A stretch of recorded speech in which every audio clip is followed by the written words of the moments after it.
Qu'est-ce que la chaleur? C'est resté longtemps un mystère. Pendant l'Antiquité et tout le Moyen Âge, le chaud et le froid étaient des qualités primordiales de la matière. Une matière était chaude si elle contenait une proportion plus grande de chaud que de froid. Autrement dit, être chaud, c'était contenir beaucoup de chaud. Au XVIIe siècle, Descartes s'oppose à la théorie dominante. Pour lui, un corps n'est pas chaud parce qu'il contient beaucoup de chaud, mais parce que les particules qui le composent sont en mouvement plus ample et plus rapide. Autrement dit, pour Descartes, la chaleur, c'est du mouvement, mais il est incapable de le démontrer. En fait, on a véritablement pu commencer à étudier la chaleur quand on a pu la mesurer grâce à Galilée qui a inventé les premiers thermomètres, qui étaient des thermomètres qui utilisaient la poussée d'Archimède.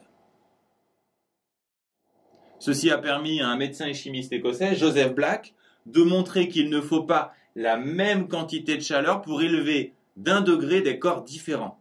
Autrement dit, chaleur et température ne sont pas équivalents.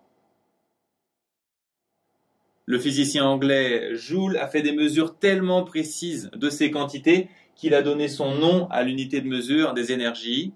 Il a notamment démontré qu'il faut apporter 4180 joules pour élever d'1 degré 1 litre d'eau.